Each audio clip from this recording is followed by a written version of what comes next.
Senhoras, senhores, meus caros amigos, meus caros jovens, meus irmãos de ideal espírita, é mais uma vez uma grande alegria retornar a esta casa, neste momento, para trazer mais um assunto que consideramos da maior importância para que nós possamos juntos refletir.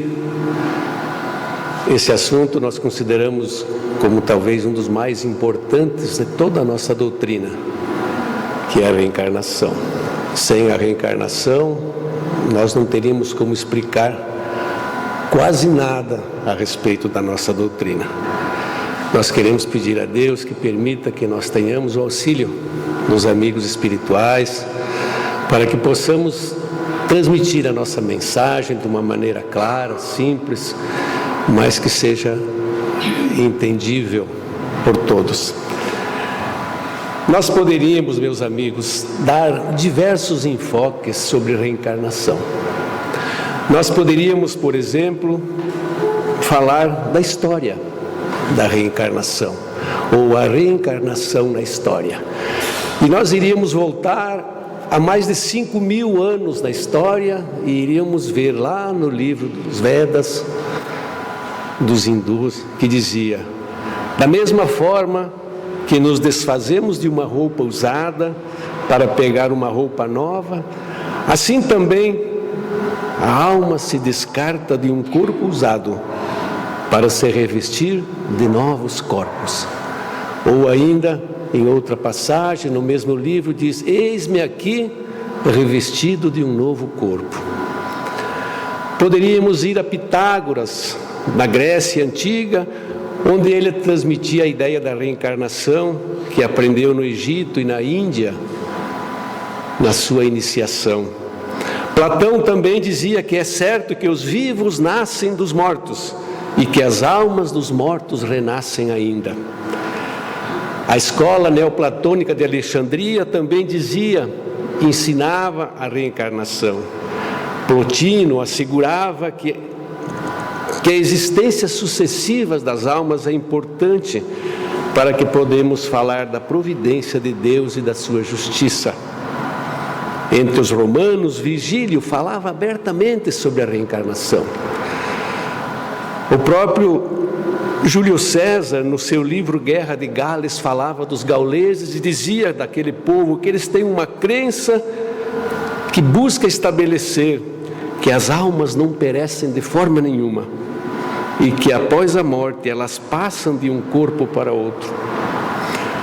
O Talmud ensina que a alma de Abel passou para o corpo de Sete e mais tarde para Moisés. O Zohar diz: todas as almas são submetidas às provas da transmigração. A Cabala nos ensina que todos os renascimentos, que são através dos renascimentos que Deus permite aos homens se purificarem. Mas não é este o enfoque que nós pretendemos dar hoje para a reencarnação. Poderíamos também falar sobre a Bíblia, tão explorada, tão falada, quando encontramos passagens claríssimas que falam sobre a reencarnação, e as pessoas relacionadas aos mais diversos credos tentaram trazer interpretações das mais diversas para termos assim tão claros, como quando Jesus fala, quando seus discípulos perguntam se Elias não teria que vir antes, e eles diz, o mestre: Elias já veio, mas eles não o reconheceram e fizeram dele o que fizeram. E os apóstolos perceberam que ele falava de João. Jesus também pergunta a seus discípulos, em determinada ocasião: que dizem eles, o povo, de mim? E eles respondem: uns dizem que és João Batista, outros dizem que és Elias, outros ainda Jeremias. Vejam vocês que o mestre não os dissuadia quando eles falavam de reencarnações, parecia autorizar ao invés de combater.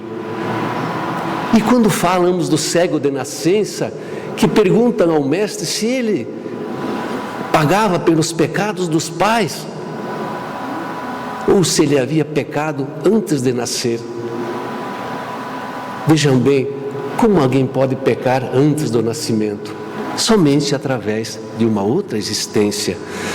O Evangelho de João fala daquela conversa de Nicodemos tão propagada, onde fala em nascer de novo para entrar no reino dos céus. Orígenes, um padre da igreja, falava no seu livro número 1 dos princípios, a justiça do Criador, dizia ele, deve aparecer em todas as coisas, através da reencarnação. São Jerônimo ensinava a transmigração das almas. Santo Agostinho, em Confissões, falava: minha infância não sucedeu a outro idoso morto antes de mim.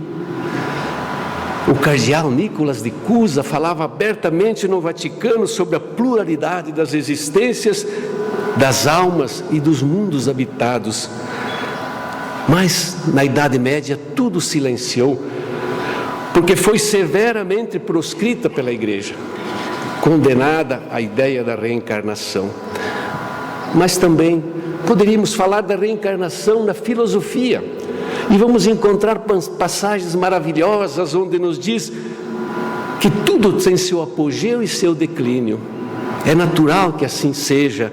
Todavia, quando parece tudo convergir para o nada, eis que a vida ressurge triunfante e bela, nas folhas novas, nas flores, na indefinida bênção do recomeço.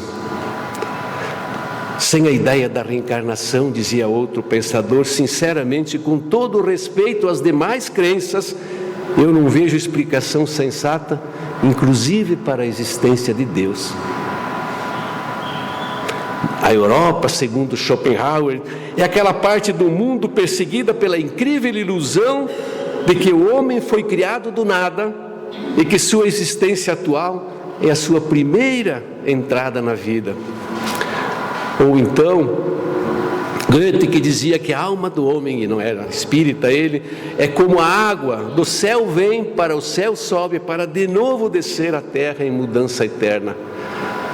Poderíamos citar ainda a ciência, com alguns pensadores estudiosos, que hoje publicam livros sobre reencarnação, citando terem catalogado mais de 2.000 casos comprovados de histórias de pessoas onde conheceram vidas passadas.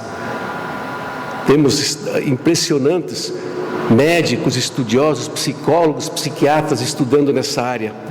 Poderíamos citar na história, na filosofia, escritos sagrados, centenas de citações sobre o tema reencarnação. Poderíamos citar autores como Balzac, Gautier, Victor Hugo e tantos outros que enfocam a ideia reencarnacionista de forma tão maravilhosa. Mas nós queremos hoje falar sobre a reencarnação racionalmente. É a razão que nós queremos submeter o pensamento reencarnacionista. E para isso eu preciso que nós juntos raciocinemos sobre o que nós vamos aqui expor. Na questão 222, Kardec fala sobre considerações sobre a pluralidade das existências. E ali está todo o pensamento reencarnacionista de forma racional. E ele diz, embora a ideia da reencarnação tenha sido autorizada, tenha sido abordada pelos espíritos superiores, despida de todos os acessórios de superstição, deixemos de lado por enquanto. Coloquemo-nos nós todos aqui num terreno neutro, admitindo o mesmo grau de possibilidade para ambas as hipóteses. Ou nós vivemos uma única vida, ou nós reencarnamos. E veremos para que lado a razão irá tender. Vamos iniciar então, meus amigos, pensando, nós acreditamos na ideia de Deus. Se nós não acreditamos em Deus, então tudo se reduz ao nada. Nós não temos nenhuma condição de continuar o nosso raciocínio, porque então a nossa vida seria um acaso, uma lei de probabilidade matemática, onde eu existo porque um espermatozoide em 700 mil chegou primeiro, fecundou um óvulo e eu existo E a hora que essa minha passagem pela vida terminar, tudo é levado ao nada.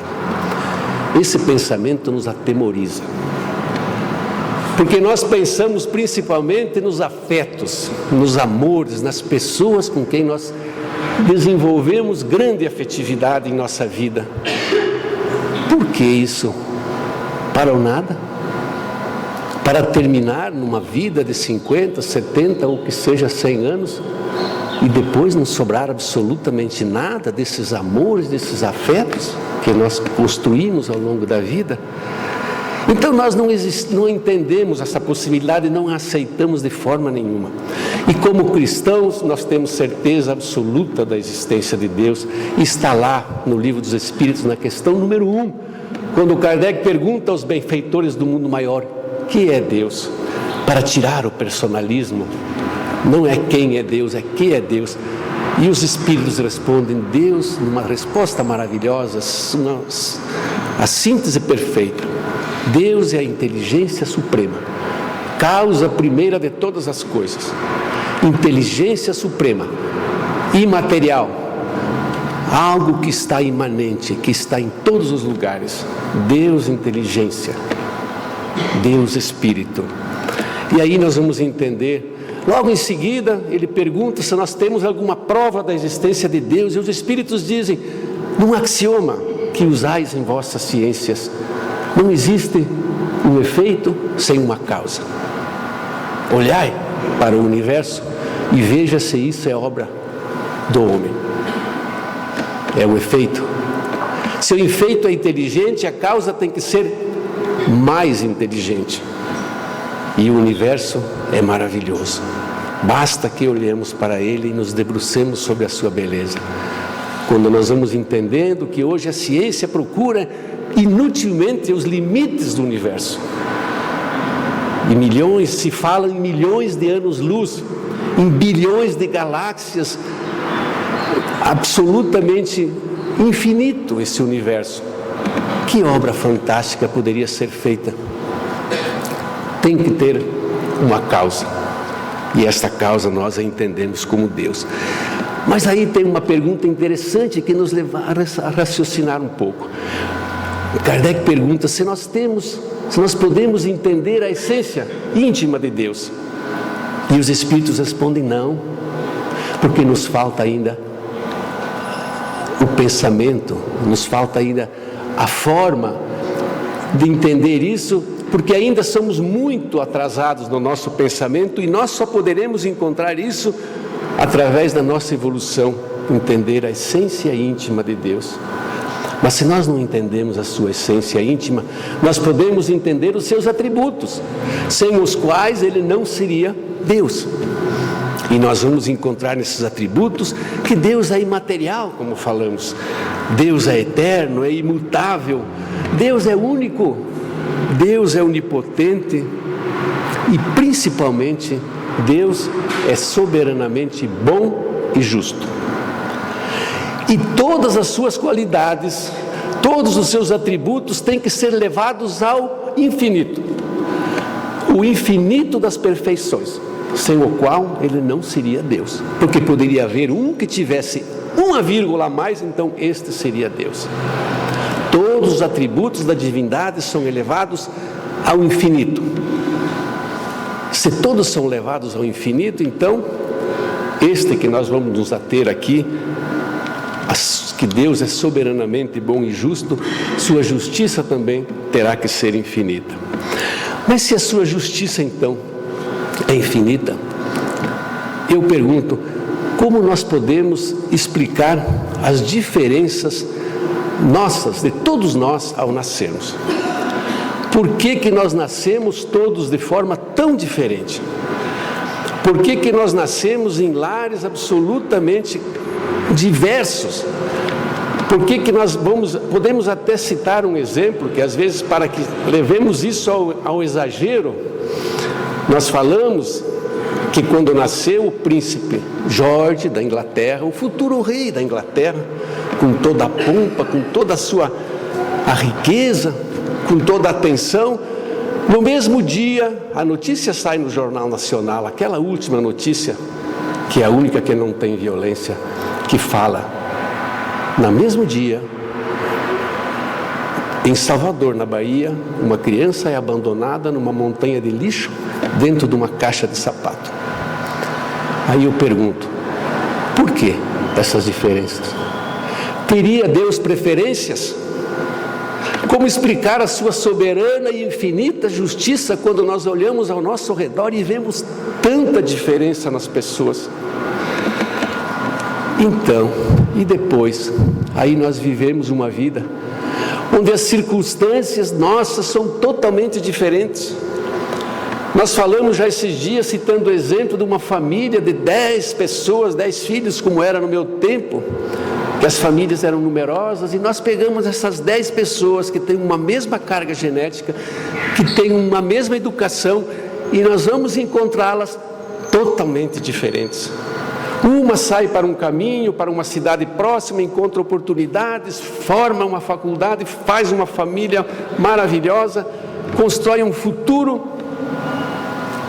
se dedica ao bem. Outro cai no vício, não consegue prover o sustento da sua família, tem dificuldade de todas as matizes, sem imaginar os problemas de saúde que enfrentamos, diferentes todos nós. Por que essas diferenças durante toda uma vida? Certa vez disse um sábio espanhol chamado Ortega y Gasset que o homem é ele e suas circunstâncias. Nós concordamos, nossas circunstâncias movem a nossa vida, mas por que elas são tão diferentes? Eu perguntaria ao filósofo, por quê? Por que somos movidos por tantas e tantas circunstâncias, trazendo para nós alegrias, tristezas, dores, diferentes uns dos outros? Então, vivemos essa nossa vida dessa forma diferente. E daí nós somos no final dessa vida, onde nós vivemos tantas e tantas experiências, onde como falei, nasce numa família rica, vai na escola particular, levada pelo mordomo, pelo motorista, e outro nasce tetraplégico numa favela, no meio do vício, às vezes, provavelmente, vai ser morto pela polícia com 15 ou 20 anos de idade. E aí, meus amigos, vem a parte mais difícil. Essas pessoas vão ser condenadas ou agraciadas por algo eterno, baseado por um momento, talvez de invigilância, ou de circunstâncias diversas e diferentes.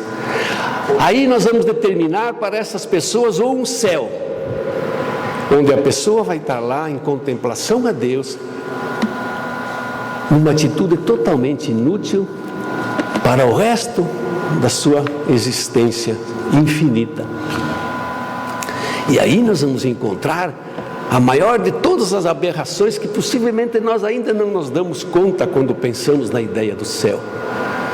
E esses dias eu encontrava uma senhora de uma crença evangélica e ela dizia: como deve ser maravilhoso o paraíso, o céu. O céu deve ser um lugar fantástico. Imagine você, a gente viver em êxtase eterno. E no mesmo momento uma pergunta me ocorreu: mas e se os nossos entes queridos estiverem lá, no outro lado? Se os nossos amores, as pessoas com quem nós mais amamos, filhos, pais, irmãos, marido, mulher, estiverem condenados, como estará a sua alegria?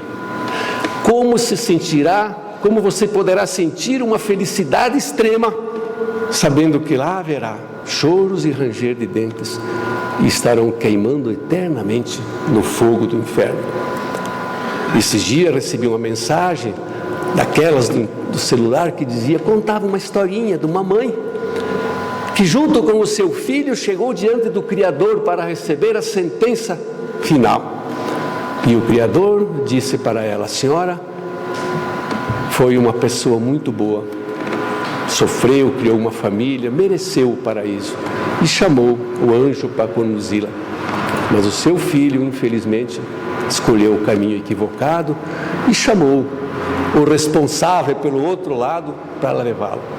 E a mãe falou: espera aí, se ele for lá, eu vou com ele, porque ele vai precisar de mim. Porque nós entendemos que o ser humano, no seu caminho evolutivo, uma das coisas que ele mais vai ter que aprender se chama solidariedade e compaixão. Como nós podemos entender a ideia de um paraíso, de um céu, onde você irá viver em eterna felicidade, sabendo que um só dos seus entes queridos está lá no outro lado? Então, certa vez alguém disse: não me admira que o mundo seja tão cheio de pessoas egoístas. O maior exemplo está no céu. O maior exemplo de egoísmo está no céu. Porque nós queremos para nós aquele prazer eterno na presença do Pai, e os outros. Então a ideia do céu, como dizem às vezes brincando, falam, não resiste a 5 minutos de bom senso. Mas vamos então para outro lado, e o inferno? Imaginem vocês essas pessoas que dissemos agora há pouco, com aquelas circunstâncias terríveis, escolhidas para viver no meio do crime, da droga, do problema, e ali são levadas a cometer um assassinato, ou às vezes um suicídio, ou às vezes um pecado maior, e então está determinada a sua sorte, para todo sempre. Como nós poderíamos entender essa ideia? Então a doutrina espírita nos diz, meus amigos, que nós nascemos, somos criados pelo Pai, por um ato de amor. Deus sabe o nosso passado, o nosso presente e o nosso futuro, e sabe exatamente qual seria o final da nossa história, quais seriam as nossas escolhas, e Ele nos criaria como Pai amoroso para depois ser condenados. Alguém disse certa vez, um amigo que é ateu, e que se eu falo, graças a Deus, tenho amigos ateus que me fazem pensar, e ele disse para mim uma vez: como você me explica a ideia de que Deus criou o homem falível e depois o condena por suas falhas? Então, quem é o responsável? A pergunta é terrível, e a resposta é: o Espiritismo nos dá. Deus nos criou absolutamente iguais, simples e ignorantes, no sentido do não conhecimento. Colocou dentro de nós a semente do progresso, o germe do progresso, e nos colocou nesta caminhada maravilhosa que nós estamos aqui. Essa caminhada, e colocou também em nós algo que é muito importante, que sem a qual não teríamos nenhuma responsabilidade, que se chama livre-arbítrio. Nós fazemos as nossas escolhas todos os dias, todas as horas, a cada minuto. A certa vez um cientista disse que nós fazemos mais de 2.000 escolhas por dia. Eu acho que nós fazemos muito mais, porque a cada minuto, a cada segundo, nós temos um pensamento, nós temos um movimento, nós fazemos uma escolha, livre-arbítrio, estamos escolhendo. Vocês estão aqui por uma escolha. Você está sentado desta forma por uma escolha. Você está me ouvindo e está fazendo sua escolha. Livre-arbítrio. Essa liberdade nossa vai sendo cedida por Deus de acordo com a nossa evolução. Quando nós nascemos, o nosso conhecimento é pouco. Então, praticamente, todas as nossas atitudes são levadas pela própria natureza e por Deus. Como vamos desenvolvendo o nosso livre-arbítrio, como fazemos com nossas crianças. Nós não damos um carro para uma criança de 10 anos dirigir, mas como ela vai tendo condições e vai desenvolvendo, nós vamos liberando. Vamos deixando ela sair até um pouco mais tarde, porque agora ela já tem 15 anos, ou 17 anos, ou 18. Agora já é maior, já tem a carteira, então pode sair com o carro. Deus age da mesma forma conosco. Nós vamos desenvolvendo as nossas qualidades morais, intelectuais, e vamos tendo maior liberdade de escolha. E aí vem aquela história: a semeadura é livre, mas a colheita é certa. Então nós escolhemos fazemos as nossas escolhas e somos responsabilizados por ela. Mas Deus é Pai, e quando nós erramos, nós sabemos que temos sempre uma nova oportunidade, e que nada é fatal, que não existe a ideia de que você hoje errou, então não tem mais conserto. Então, meus amigos, nós podemos dizer, como nós poderíamos explicar em uma única existência a diversidade de aptidões, por exemplo, as aptidões extra-normais de algumas crianças? Porque em umas ideias são inatas ou intuitivas?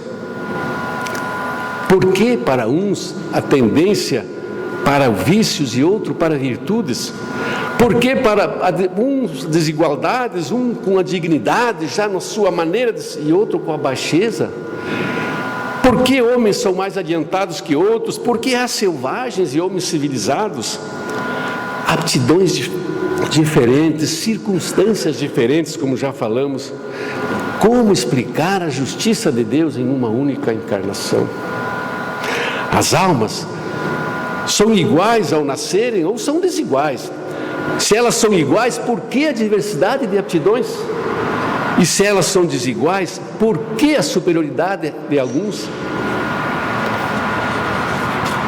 Considerando uma série de existências progressivas, nós poderíamos dizer que todos nós nascemos iguais, como falamos com esse germe do progresso e com a nossa liberdade de escolha. Vivemos vidas sucessivas, corrigindo os problemas que nós não podemos sanar nesta nossa caminhada, numa próxima oportunidade. Quanto nós torcemos para que o nosso filho se ajuste quando erra.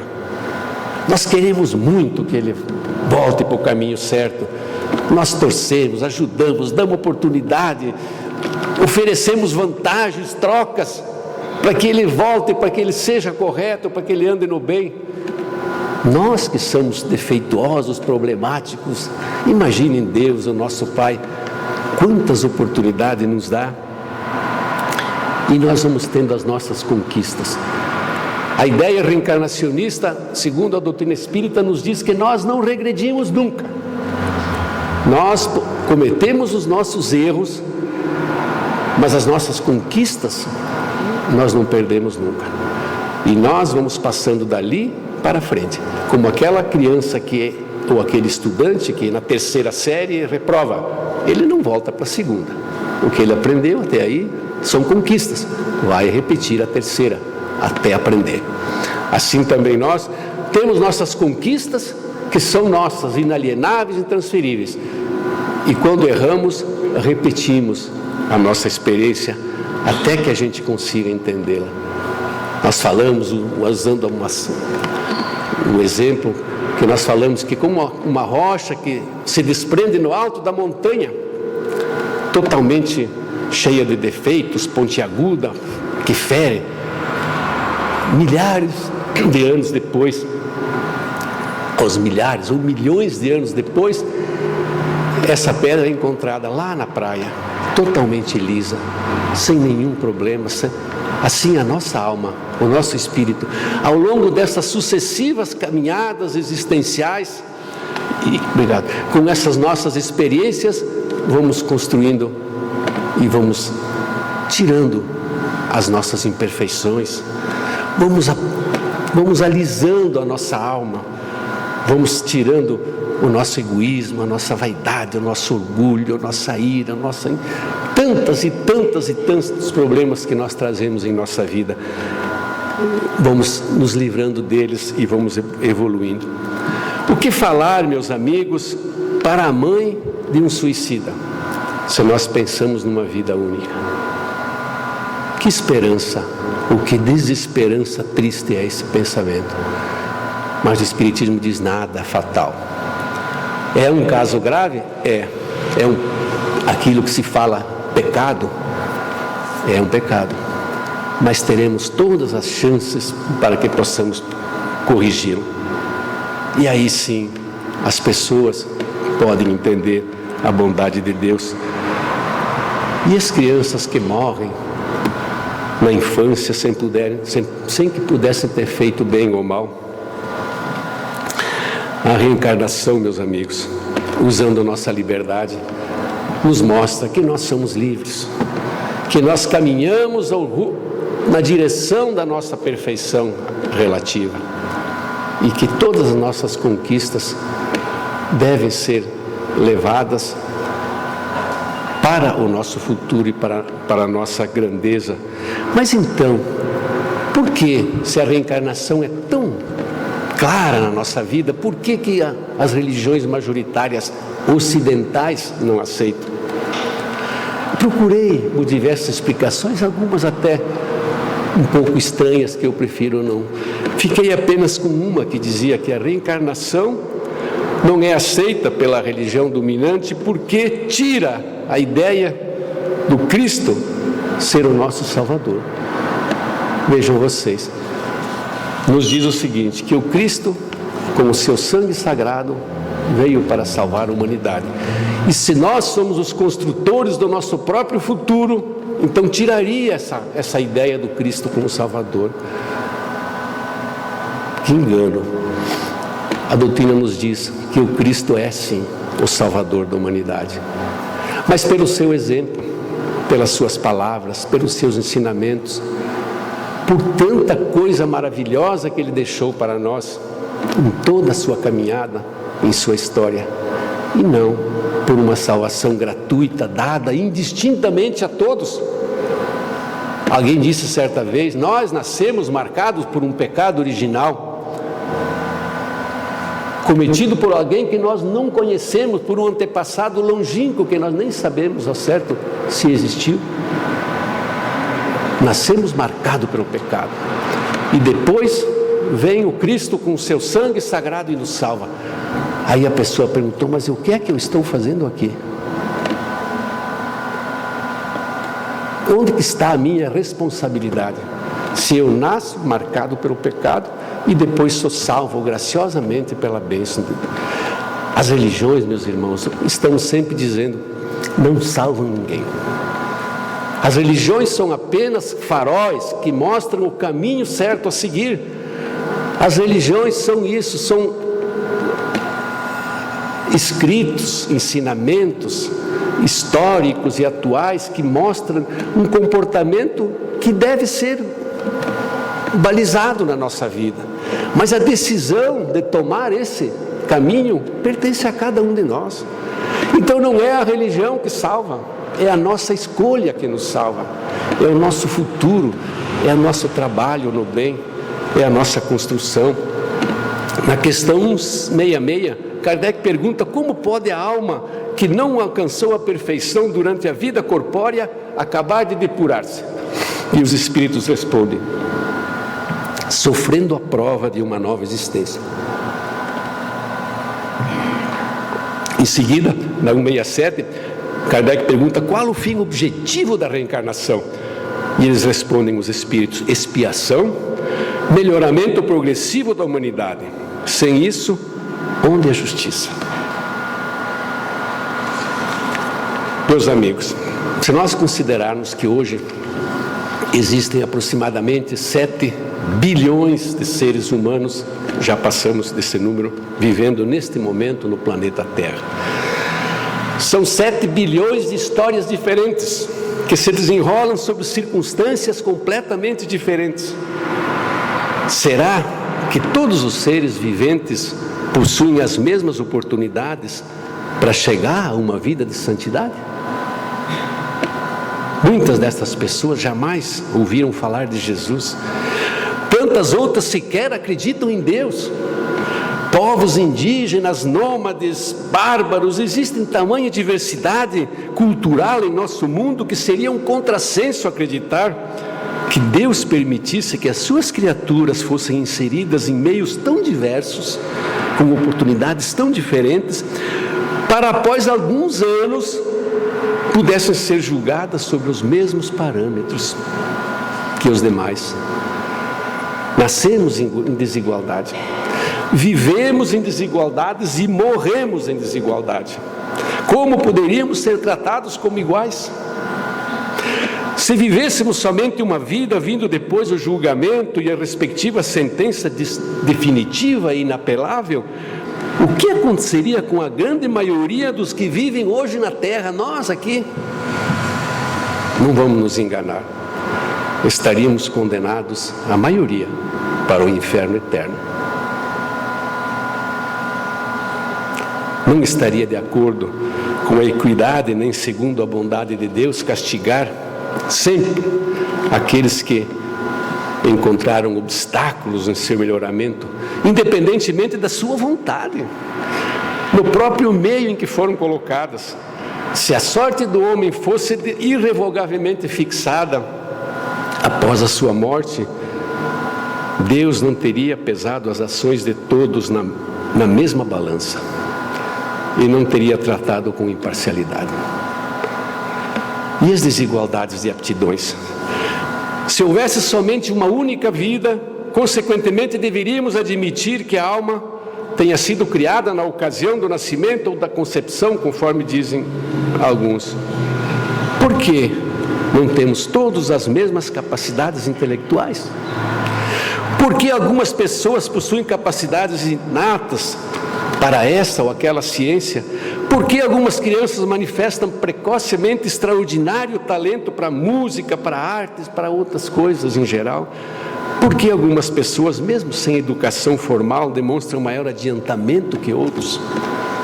Deus, na sua justiça, não poderia ter criado almas mais perfeitas e outras menos perfeitas. Mas com a pluralidade da existência, com a reencarnação, a desigualdade que vemos nada tem de contrário à mais rigorosa equidade. Porque só vemos o presente e não o passado, que nós não compreendemos. Sem a ideia da reencarnação, a justiça de Deus não faz sentido. Fomos criados como espíritos simples e ignorantes, mas potencialmente dotados da capacidade de evoluir até a perfeição e a felicidade suprema. Desta forma, nossas diferenças, de todos nós aqui, diferentes uns dos outros, decorrem das experiências que adquirimos, que já vivemos ao longo de muitas encarnações sucessivas. Essas são as nossas diferenças, explicadas com naturalidade, de acordo com a justiça de Deus. Através da reencarnação, nascemos e vivemos inúmeras vezes, e cada nova existência vivemos novas experiências e recebemos oportunidade de corrigir os nossos erros do passado. Evoluímos intelectualmente e moralmente através do estudo, do trabalho, da convivência com os nossos semelhantes, das relações familiares e sociais e da percepção do mundo ao nosso redor. A doutrina da reencarnação, meus irmãos, consiste em admitir para o homem muitas existências, inúmeras existências sucessivas, e esta é a única que corresponde à ideia da justiça de Deus, com respeito aos homens de condição moral inferior, e é a única que pode explicar o nosso futuro e fundamentar as nossas esperanças, pois oferece-nos um meio de resgatarmos os nossos erros através de novas provas. A razão assim nos diz, e é o que os Espíritos ensinam. Então, meus amigos, já partindo para o encerramento, vamos dizer que a doutrina espírita é uma doutrina libertadora.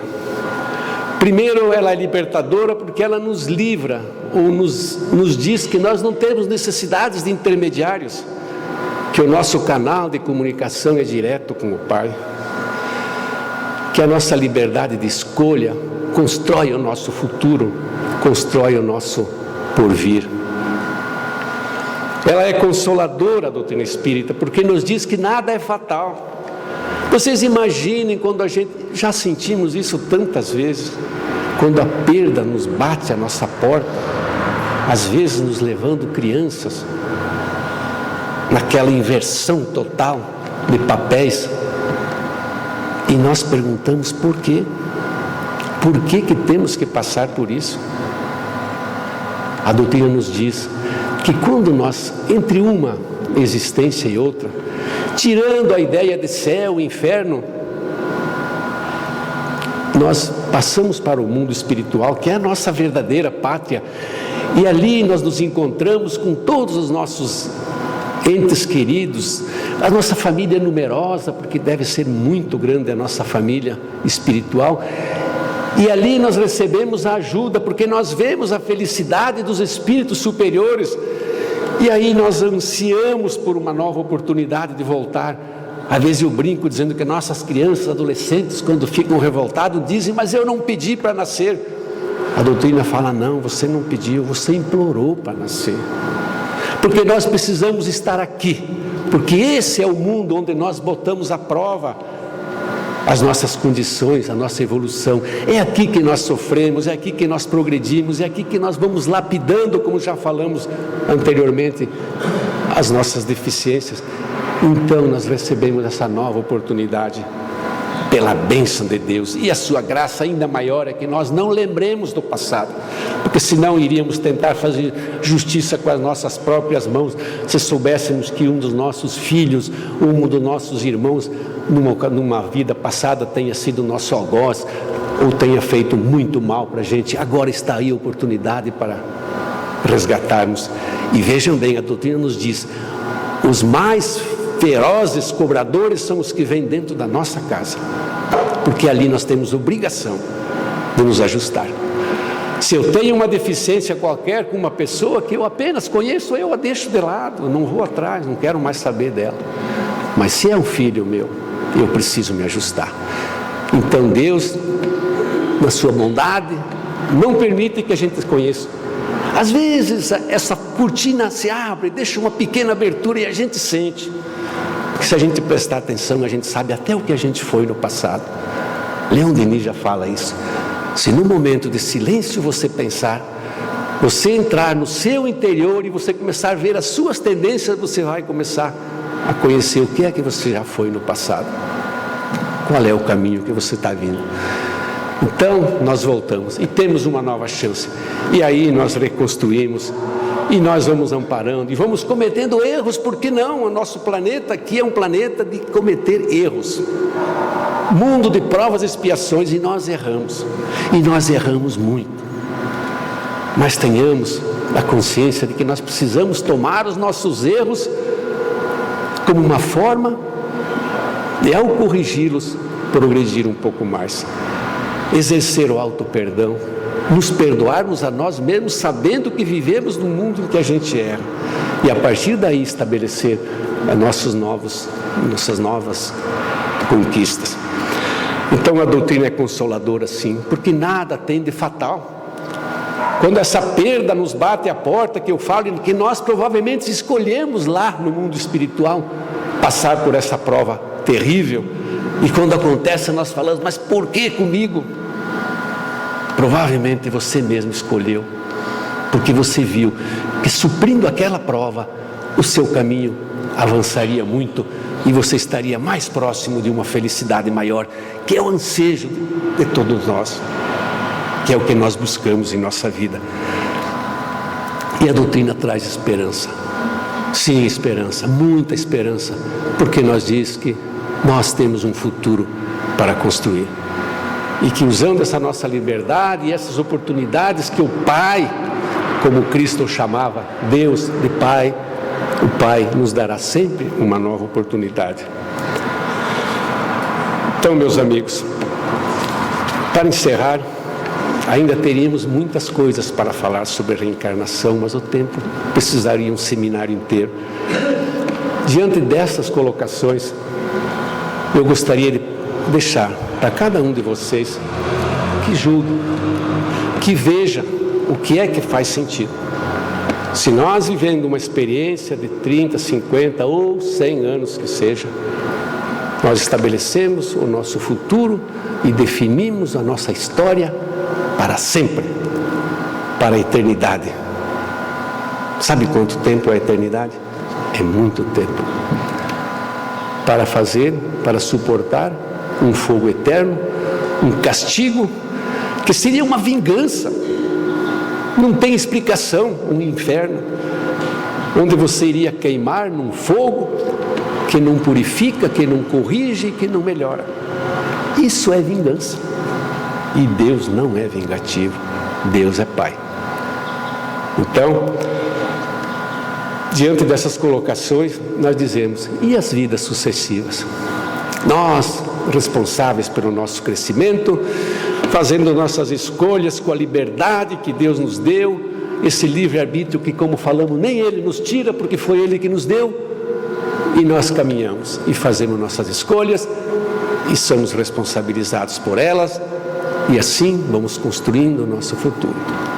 Quando chegar o momento em que nós tivermos que deixar essa nossa roupagem aqui nessa terra, porque ela faz parte desse planeta, esse nosso corpo composto de moléculas de oxigênio, hidrogênio, gás carbônico e tantas outras, centenas de outras, tem que voltar de onde veio, pertence a esse planeta, e nós nos libertamos. E esses mundos que falamos, esses bilhões, trilhões de mundos que circulam nesse universo infinito, são aquelas casas do Pai que o Cristo falava. Na casa do meu Pai há muitas moradas. Não dava para falar para aquele povo o que nós sabemos hoje, da amplitude e da grandeza do universo. Essas casas do Pai são os mundos em que nós vamos evoluindo e vivendo neles, construindo o nosso futuro. É um pensamento bonito, é um pensamento agradável, gostoso de você pensar que diante de todos esses problemas a gente ainda tem sempre uma esperança. E para encerrar, Leon Denis, filósofo, espírita, poeta, falava coisas maravilhosas. Tirei um trechinho da sua obra que diz o seguinte, que diante das provas e dos sofrimentos, diante das dores do destino, uma fé iluminada do alto, confirmada por fatos e provas sensíveis a todos nós, ela nos diz: sede unidos, porque sois irmãos, irmãos nesse mundo, irmãos na imortalidade.